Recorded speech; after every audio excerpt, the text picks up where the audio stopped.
I've been a feminist as long as I can remember. Like it feels like out the womb.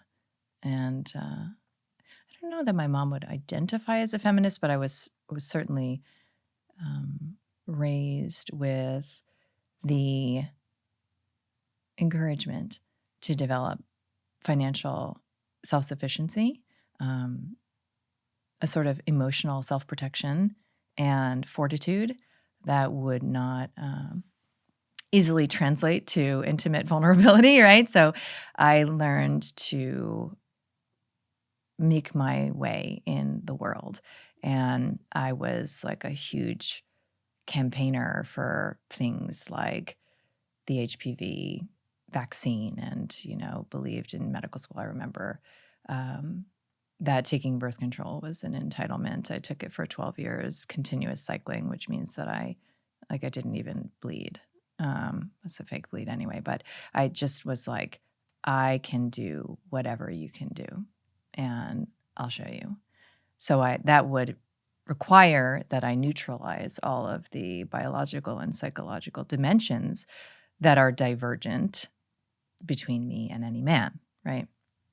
And there is an energy of a zero-sum game, right? There's an energy of like, we'll do this thing together, but really it's every man and woman for themselves. And, I remember I was like, why would a woman ever have something other than an elective C-section?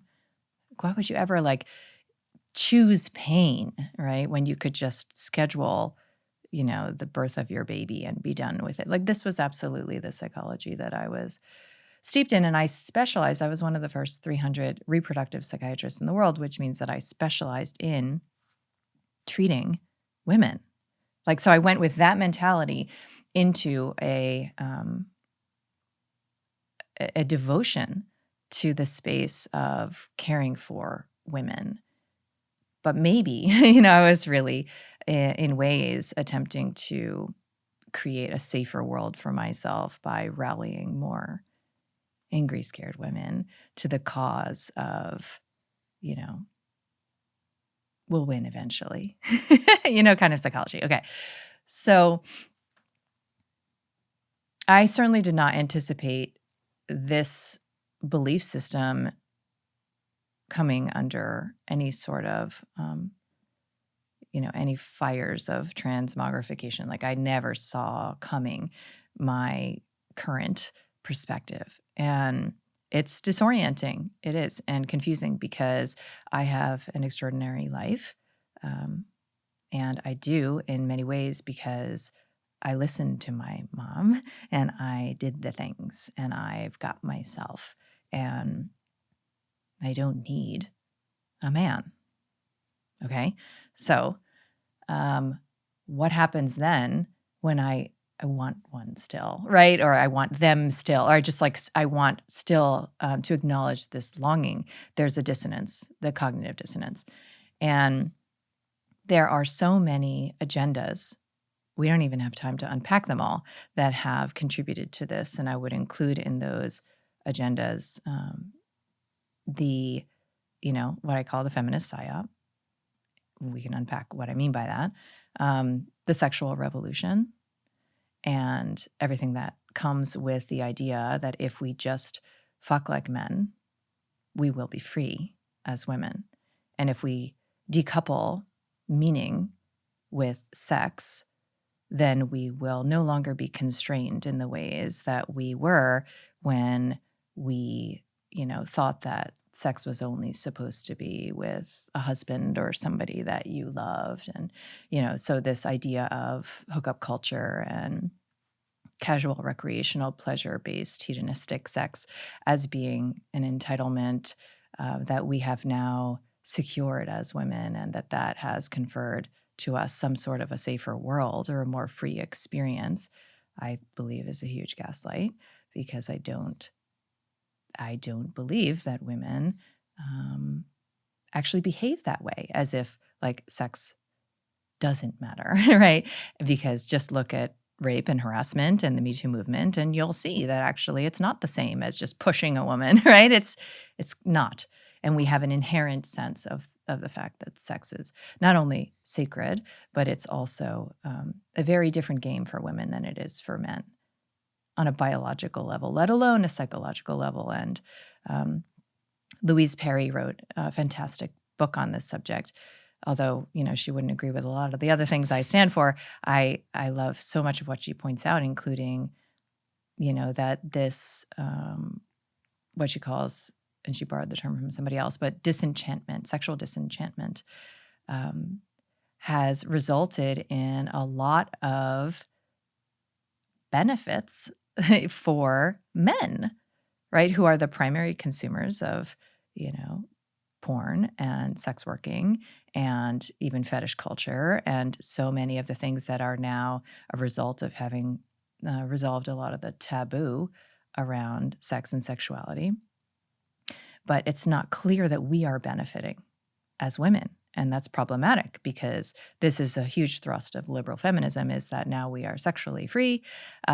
We can, she calls it fuck back, right? Like we can, like Sex in the City style, like have casual sex just like a man. So empowering, right? But like, is it actually? And what happens when marriage as an institution is really marginalized as something that is for women of yore, and we come into this chronological snobbery that says, oh, those poor silly ladies, in our ancestry, like they didn't know what was going on and they didn't have any choice to, live a better life. And she makes the important point, I think, that, being domestically devotional to your husband and to men. And, let's say like in the 1950s, there were these, articles about how to be a better housewife. And we look at that as modern women and we're like, oh, God, that's so sad and constraining. And just the incredible oppression of that role. And she makes the point that now you flip through Cosmo magazine and you see like 20 ways to, please your man sexually. Right. So we've just translated, the same orientation towards men, the zero-sum game orientation towards men, but now it has like a sexual overtone, and this objectifying of our sexuality as something that you take, you wear, you use, you have, is at the, I think, the core of so many of these agendas, and stems from like a much deeper psychological place. Alexander Lowen is a psychiatrist. He wrote a book called The Fear of Life. And he talks about the really like Freudian, like Oedipal Electra origins of triangulating against our own eros, triangulating against our own vital force, and how with our dynamic with our same gender parent versus our opposite sex, I should say, parent, we learn that we have to strategize around this sexual energy and vital force energy and our impulses that start to come through us in infancy, let alone like in childhood, right? And we have to start to see how not to displease the same gender parent while we are in dynamic, erotic dynamic, especially, and again, I'll focus on the daughter-daddy thing as little girls, like with our fathers, right? But of course, it's slightly different for men and for boys rather, and their mothers, but it's still relevant. So we start to learn that whether it's, rubbing our genitals on the couch, as a 3-year-old, or like, running screaming, or wearing like a midriff, too revealing an outfit as a 13-year-old tween, we start to learn like that our impulses are problematic, right? And that we best curtail them and we best hide them. And it could even track back to like, the first time you are nursing and you bite your mom's nipple, right? And you have that intense rush of like aggressive, like I'm here, I'm in a body, like look what this body does kind of energy, right? That is behind sex and play and creativity and all the things, right? And the first time you bite your mom's nipple when your teeth are growing in, she can say, stop that, that's bad, we don't do that. even that, versus like, oh, wow, you have a lot, of energy here. Let me give you something else to bite on or whatever. There are ways that are so normalized that our parents have responded to our expression of vital force that we can't even see the ways that we have split off. And again, I think this is all by design. Like, it's meant to be this. It's not like a horrible thing that happened. It's just meant to be this way, and it is this way. And great, here we are, right? So if we look at that, then we see the split of sexuality from the body, of sexuality from our sense of self. It starts to make sense how agendas that are predicated on that can really take off, because we already are triangulating against our bodies and our sexuality. So to think it's just like a piece on the board we can manipulate, and you can either be a Madonna or you can be a whore, you can choose, rather than we all have this.